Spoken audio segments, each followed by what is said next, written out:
చూస్ country delight, live better. ఇప్పుడే country delight యాప్ని download చేసుకోండి. పటాన్చెరు మండలం పాషమైలారంలో సిగాచి క్లోరో కెమికల్స్లో ఈరోజు ఉదయం 9:18 ప్రాంతంలో పెద్ద ఎత్తున బ్లాస్టింగ్ శబ్దముతో పేలుడు సంభవించినట్టు తెలుస్తూ ఉంది. అయితే ఆ పేలుడు సంభవించినప్పుడు దాదాపు 2 కిలోమీటర్ల దూరంలో ఉండే బస్సులు, అనేక వాహనాల అద్దాలు కూడా పగిలిపోయినట్టుగా, అంటే చాలా భూమి కంపించేంత సౌండ్ వచ్చింది. ఆ శబ్దం వచ్చినప్పుడు, ఆ బ్లాస్ట్ జరిగినప్పుడు కంపెనీలో మరి ఇక్కడ పనిచేస్తున్నటువంటి వర్కర్స్ చెప్తున్న దాని ప్రకారంగా 110 మందికి పైగా పనిచేస్తున్నారని, మరో 30 మంది ఆఫీస్ స్టాఫ్ పనిచేస్తున్నారని, 140 మంది వరకు కంపెనీలో పనిచేస్తున్నట్టుగా ఇక్కడ కొంతమంది వర్కర్స్ పేలుడు సంభవించినప్పుడు బయటకు పరిగెత్తుకి వచ్చినటువంటి వాళ్ళు కానీ, ఆ పేలుడు సంభవించినప్పుడు డ్యూటీలో ఉన్న ఒకరిద్దరిని కలిసినప్పుడు వాళ్ళు చెప్తా ఉన్నారు. దాదాపు 140 మంది వరకు కంపెనీలో ఆ నిమిషానికి పనిచేస్తున్నారని. 4 అంతస్తుల భవనం కుప్పకూలిపోయింది. కంప్లీట్ స్లాబ్ అంతా కూడా పడిపోయి నేలమట్టం అయిపోయినటువంటి పరిస్థితి ఉంది. ఇప్పటి వరకు అధికారులు చెప్తున్న దాని ప్రకారంగా 8 మంది మరణించారని, దాదాపు 26 మందిని ఆసుపత్రికి తరలించామని అధికారులు చెప్తా ఉన్నారు. మరి 8 + 26 అంటే 34 మంది. అంటే మరి ఇప్పుడు వర్కర్స్ చెప్తున్న దాని ప్రకారంగా 140 మంది కంపెనీలో ఆ నిమిషానికి పనిచేస్తున్నారని. అందులో నుంచి ఎంతమంది బయటకు రాగలిగారు, ఎంతమంది ఆ స్లాబ్ల కింద ఉండిపోయారు అనేది అర్థం కానటువంటి పరిస్థితి ఉంది. నేను ఇక్కడికి వచ్చినప్పుడు ఒక 2-3 కుటుంబాలు ఇక్కడికి వచ్చారు. ఉదయం మా నాన్నగారిని నేను 8 గంటలకు ఇక్కడ దించాను. అబ్బాయి పేరు చెప్పాడు. 8 గంటలకు మా నాన్న రామాంజనేయులు మా నాన్నగారిని ఇక్కడ దించాను. నాకు ఇక్కడ ఎవరూ ఏమీ చెప్పడం లేదు, మా నాన్న హాస్పిటల్లో ఉన్నాడా లోపల ఉన్నాడా నాకేమీ తెలవడం లేదు అని ఆ అబ్బాయి చాలా కేశవ్ ఆవేదన వ్యక్తం చేస్తూ ఉన్నాడు. కేశవ్ తండ్రి దాసరి రామాంజనేయులు. అలాగే ఒక బీహార్కు చెందినటువంటి వ్యక్తి నా బావమరిది చౌదరి లోపల ఉన్నాడు. నా బావమరిదికి ఏమైందో నాకు తెలియడం లేదు, అధికారులు లోపల రానివ్వట్లేదు, పోలీసులు ఆపేస్తూ ఉన్నారు, మాకేం అర్థం కావడం లేదు అని చెప్తా ఉన్నారు. నేను ఇప్పుడే లోపల కలెక్టర్ గారిని, ఎస్పీ గారికి కలిసి చెప్పాను. ఎందుకంటే ఎంతోమంది బీహార్, ఛత్తీస్గఢ్ వివిధ రాష్ట్రాల వాళ్ళు ఇక్కడ పనిచేస్తూ ఉన్నారు. వాళ్ళ భార్యా పిల్లలు, వాళ్ళ కుటుంబ సభ్యులు తీవ్రమైనటువంటి ఆందోళనకు లోనవుతూ ఉన్నారు.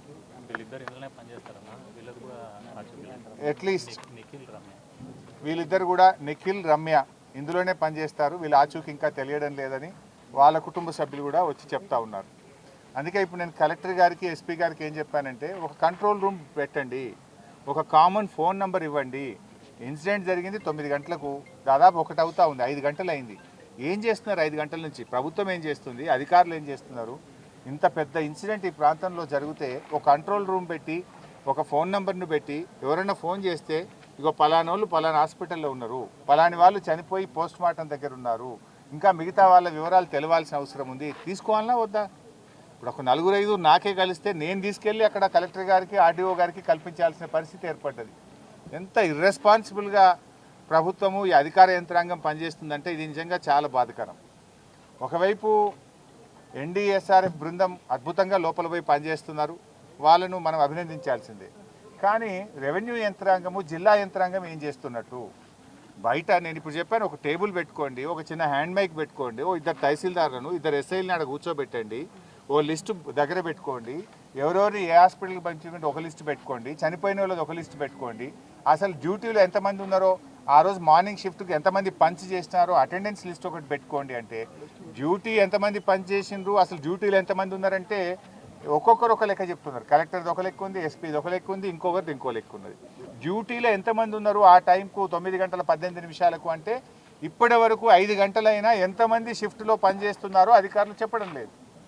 అసలు ఏ వివరాలు కూడా లేకుండా బాధ్యతారహిత్యంగా పనిచేసినట్టు కనబడతా ఉంది. మరి ఇది రాష్ట్రంలో కార్మిక శాఖ మంత్రి ఏం చేస్తున్నట్టు, మరి ప్రభుత్వం ఏం చేస్తున్నట్టు? కనీసం ఒక నంబర్ ఇయ్యరా, ఒక టోల్ ఫ్రీ నంబర్ ఇచ్చి ఈ నంబర్కి ఫోన్ చేయండి అని చెప్పొచ్చు కదా. లేదు, కనీసం చాలామంది కుటుంబ సభ్యులు ఇక్కడికి వచ్చారు, వాళ్ళు ఎవరిని కలవాలి? పోలీసులు నూకేస్తున్నారు, మా బావ ఏమైంది, నా భర్తకి ఏమైంది, నా బావమరిదికి ఏమైంది, మా తమ్మునికి ఏమైంది అని ఏడుస్తున్నారు. వాళ్ళు ఎవరిని కలవాలి, ఎక్కడ కలవాలి? కనీసం ఒక కంట్రోల్ రూమ్ పెట్టరా? ఒక ఇద్దరు తహసీల్దార్లను కూర్చోబెట్టే బాధ్యత లేదా మీకు? ఓ హ్యాండ్ మైక్ పెట్టుకొని ఇక్కడ రండి బాబు అని సెట్లో చెప్పి ఎవరు ఫ్యామిలీ మెంబర్స్ వచ్చినా అది రాసుకుంటే అర్థమవుతుంటుంది. రేపు ఒకవేళ లోపల అదృష్టం బాగుండి బతికినా వాళ్ళకి అటాచ్ చేసి హాస్పిటల్కి పంపొచ్చు. ఇంకా బాధ కలిగేది ఏంటంటే ఈ చిన్న చిన్న ప్రైమరీ కేర్ హాస్పిటల్లో జాయిన్ చేసినారు, జరిగిందేమో బాంబ్ బ్లాస్ట్. 60-70% పైగా కాలి ఉన్నారు. అసలు మనిషి 30% పైగా కాలుతేనే లైఫ్ ఈజ్ ఇన్ డేంజర్. వాళ్ళని ఎక్కడ చేర్చాలి? కనీసం ఒక ఏఐజీ హాస్పిటల్లో, ఒక మీరు అపోలో హాస్పిటల్లో, ఒక యశోదాకో వాళ్ళని పంపించి కాపాడే బాధ్యత లేదా? ఒక కార్పొరేట్ హాస్పిటల్కి పంపే బాధ్యత మీకు లేదా? ఏమైందమ్మా, మీరు ఎందుకు పంపట్లేదు? ఇంకా ఈ చిన్న చిన్న హాస్పిటల్లో పెట్టారు, వెంటనే ఏఐజీకి పంపండి, వేర్ ఈజ్ యువర్ డిఎంఎండ్హెచ్ అని మేము ఇప్పుడు అధికారులను గట్టిగా అడిగాం. పంపుతాం సార్ అంటారు. ఎప్పుడు పంపుతారు? మీకు ఆ మొదటి గంట అనేది చాలా విలువైనటువంటిది. ఆ మొదటి గంట 2 గంటల్లో మీరు కరెక్ట్గా ట్రీట్మెంట్ అందించగలిగితే ప్రాణాలు కాపాడగలుగుతాం. Golden hour, you are missing the golden hour. ఇప్పటిగా చిన్న చిన్న ఆసుపత్రుల్లో వేశారు, కనీసం అక్కడ స్పెషలైజ్డ్ డాక్టర్స్ ఉండరు. వాళ్ళని ముఖ్యమైన కార్పొరేట్ హాస్పిటల్ పంపించి వాళ్ళ ప్రాణాలు కాపాడే బాధ్యత ప్రభుత్వానికి, యాజమాన్యానికి లేదా? అంటే పూర్తిగా బాధ్యత రహిత్యం. వాళ్ళను మంచి ఆసుపత్రికి పంపడంలో ఫెయిల్ అయిపోయారు. వాళ్ళకి కనీసం సమాచారం అందించడంలో ప్రభుత్వం ఫెయిల్ అయిపోయింది. ఎంతమంది డ్యూటీలో ఉన్నారంటే చెప్పే పరిస్థితి లేదు, ఎంతమంది మరణించారంటే చెప్పే పరిస్థితి లేదు, ఎంతమంది బయటకు వచ్చారంటే చెప్పే పరిస్థితి లేదు. అంతా గందరగోళమైన పరిస్థితి. ఇది పూర్తిగా రాష్ట్ర ప్రభుత్వ వైఫల్యం. ఇక్కడ కనీసం ఇంత పెద్ద బ్లాస్ట్ అయింది, ఒక ఫస్ట్ ఎయిడ్ సెంటర్ అనే పెట్టాలి కదా. కనీసం ఒక వెహికల్ తెప్పించి ఫస్ట్ ఎయిడ్ సెంటర్ పెట్టి ఆక్సిజన్ పెట్టి వాళ్ళని తీసుకువెళ్లాల్సిన బాధ్యత లేదా? Totally responsible. ఇది పాశమైలారం ఇండస్ట్రియల్ ఏరియాలో వరుసగా ఇది 3వ సంఘటన. ఈ ప్రభుత్వం వచ్చిన తర్వాత హత్నూర మండలంలో కూడా ఆ మధ్య ఒక బ్లాస్ట్ జరిగితే ఐ థింక్ 5 అనుకుంటా. ఆ రోజు 5 చనిపోయారు. 5 చనిపోతే ఆ రోజు కూడా ప్రభుత్వం పట్టించుకోలేదు. మరి ఏం వరుసగా బ్లాస్ట్లు జరిగి ఇంతమంది మరణిస్తూ ఉంటే ఈ ప్రభుత్వానికి ఒక బాధ్యత లేదా? Is it not your responsibility to take care? ఈ సంఘటనల మీద విచారణ జరపండి. ఈ బ్లాస్ట్ ఎందుకు జరిగింది? ఈ బ్లాస్ట్లో ప్రభుత్వ అధికారుల నిర్లక్ష్యం ఉంది. సేఫ్టీ మెజర్స్ తీసుకోవడంలో ప్రభుత్వం పూర్తిగా ఫెయిల్ అయిపోయింది. ప్రభుత్వం ఎక్కడ కూడా బాధ్యత రహిత్యంగా ఉండడం వల్లనే ఈ వరుస సంఘటనలు జరుగుతూ ఉన్నాయి. మేనేజ్మెంట్ మీద కూడా కఠినమైన చర్యలు తీసుకోవాలి. దీని మీద పూర్తి స్థాయి విచారణ జరపాలి. చనిపోయిన కుటుంబాలకు ₹1 కోటి ఎక్స్గ్రేషియా అందించాలి. మరి గాయపడ్డ వారికి ప్రభుత్వం కార్పొరేట్ వైద్యాన్ని అందిస్తూ వారి కుటుంబాలకు ₹50 లక్షల ఎక్స్గ్రేషియా ఇవ్వాలని బీఆర్ఎస్ పార్టీ పక్షాన డిమాండ్ చేస్తారు. స్థానిక మంత్రి, కలెక్టర్ అందరు లోపలనే ఉన్నారు. మరి లోపం ఎందుకు జరుగుతుంది? ఎందుకు ఆ కోఆర్డినేషన్ మిస్ అవుతుంది? లోపల మినిస్టర్ గారు అయితే నాకు కనబడలేదు. కలెక్టర్ గారు నేను అడిగాను, ఎంతమంది కలెక్టర్ గారు షిఫ్ట్లో ఉన్నారు అంటే తెలియదు. మార్నింగ్ షిఫ్ట్లో ఎంతమంది డ్యూటీలో ఉన్నారు? There is no answer from collector. అసలు ఏం జరుగుతుంది అంటే ఎవరి దగ్గర ఆన్సర్ లేదు. నేను చెప్పాను కనీసం ఒక కంట్రోల్ రూమ్ పెట్టండి, మీడియాకు ఒక ఫోన్ నెంబర్ ఇవ్వండి, సో దట్ వాళ్ళ బంధుమిత్రులు ఫోన్ చేస్తారు. రిలీజ్ ఏ ఫోన్ నెంబర్. ఎవరన్నా ఉంటే వాళ్ళు ఎవరికి ఫోన్ చేయాలి, ఎక్కడ ఫోన్ చేయాలి? కార్మికులు, పేదవాళ్ళు పొట్ట చేత పట్టుకొని బతకడం కోసం బీహార్ నుంచి, ఉత్తర భారతదేశం నుంచి వచ్చి ఇక్కడ పనిచేస్తున్నారు. వాళ్ళు ఎంత ఆందోళనలో ఉంటారు, వాళ్ళకి ఎంత టెన్షన్ ఉంటుంది. వాళ్ళు ఏ నెంబర్కి మాట్లాడాలి, వాళ్ళు ఇక్కడ రావాలంటే ఎన్ని గంటలు పడుతుంది? ఒక నంబర్ను డిక్లేర్ చేస్తే మీడియాలో వస్తే వారి బంధుమిత్రులు దేశంలో ఎక్కడున్నా, హైదరాబాద్లో ఉన్నా, ఇక్కడ పనిచేసే వాళ్ళైనా ఆ నంబర్కి ఫోన్ చేసి మాట్లాడగలుగుతారు. ఇంతవరకు ఒక నంబర్ ఇయ్యారు మీరు, ఇంతవరకు ఒక కంట్రోల్ రూమ్ పెట్టారు. ఇంత మేజర్ ఇన్సిడెంట్ జరిగితే గవర్నమెంట్ ఏం చేస్తున్నట్టు? అంటే ఈడ వచ్చి నిలబడడం కాదు కదా, సహాయక చర్యల్లో ముమ్మరంగా జరగాలి. తీవ్రంగా గాయపడ్డ వాళ్ళను కార్పొరేట్ ఆసుపత్రికి తీసుకుపోవాలి, అది జరగదు. కంట్రోల్ రూమ్ పెట్టరు, ఒక ఫోన్ నెంబర్ ఇయ్యరు.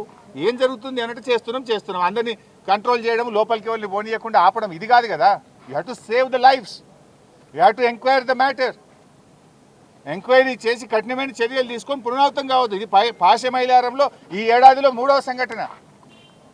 ఇది టోటల్గా బాధ్యత. ఇప్పుడు ఏమైంది, మీకు లేబర్ డిపార్ట్మెంట్ కానీ, అదేవిధంగా బాయిలర్స్ డిపార్ట్మెంట్ కానీ, ఇండస్ట్రియల్ డిపార్ట్మెంట్ కానీ వాళ్ళు రెగ్యులర్ ఇన్స్పెక్షన్స్ చేయాలి, రెగ్యులర్గా మానిటర్ చేయాలి. ఇలా ప్రజల జీవితాలతో, ప్రాణాలతో చెలగాట మాడలేం కదా. సంఘటన జరిగి 4 గంటలు అవుతుంది, ఇంకా 90 మంది లోపల చిక్కుకున్నారు. ఐటీ చెప్తున్నటువంటి విషయం అంటే అది ఎంతమంది చిక్కుకున్నారు? ఈ ప్రాంతంలో పరిశ్రమల్లో అడ్డాకూలీలు తెచ్చి స్కిల్ వర్కర్ గా పనిచేస్తున్నారు.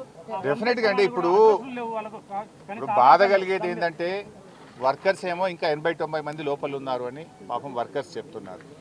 ఎగ్జాగరేట్ చేయొద్దు. ఒక బాధ్యతాయుతమైన ప్రజాప్రతినిధిగా మేము తొందరపడి మాట్లాడొద్దని మేము మాట్లాడట్లేదు. బట్ వర్కర్స్ ఆర్ సెయింగ్ అన్న ఇంకా 70-80 మంది లోపల ఉన్నారు, ఆ 70-80 మంది పరిస్థితి మాకు ఆందోళనగా ఉంది అని బయటకు వచ్చినటువంటి వర్కర్స్ చెప్తా ఉన్నారు.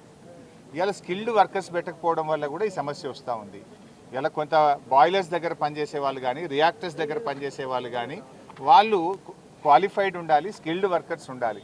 కొంతమంది అడ్డా కూలీలను తెచ్చి ఎవరిని బట్టే వాళ్ళని అక్కడ పెట్టి పెట్టడం ద్వారా కూడా ఇటువంటి సంఘటనలు జరుగుతూ ఉన్నాయి. ఓవరాల్గా దీని మీద పూర్తి స్థాయి విచారణ జరిపి ఈ కుటుంబాలని ఆదుకోవడంతో పాటు భవిష్యత్తులో ఇటువంటి పునరావృతం కాకుండా చూడాలి. ఈ ఏరియాలో 1-2 స్పెషల్ ఫైర్ స్టేషన్స్ కూడా, ప్రత్యేకమైన ఫైర్ స్టేషన్స్ కూడా పెట్టి ఇటువంటి సంఘటనలు జరిగినప్పుడు వెంటనే రెస్క్యూ ఆపరేషన్ జరిగే విధంగా కూడా ఆలోచించాలని ప్రభుత్వాన్ని కోరుతున్నాం. ఇప్పుడు ఇక్కడ జరుగుతున్న లోపం మీద తదుపరి కార్యాచరణ ఏ విధంగా ఉంటుంది? మేము తొందరపడం సార్, ఎందుకంటే ఒకవైపు రెస్క్యూ ఆపరేషన్ జరుగుతూ ఉంటే ఎక్కువ పొలిటికల్గా మాట్లాడడం కూడా బాధ్యత అనిపించుకోదు. మేము మొత్తం ఇదంతా రెస్క్యూ ఆపరేషన్స్ అయిపోయిన తర్వాత in detail we will respond.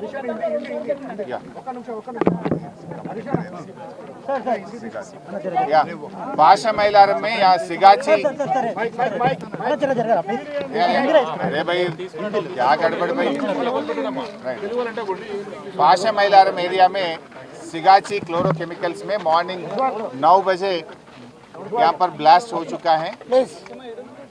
यहाँ के जो वर्कर्स बता रहे कि मॉर्निंग शिफ्ट में 140-150 लोग ड्यूटी में हैं।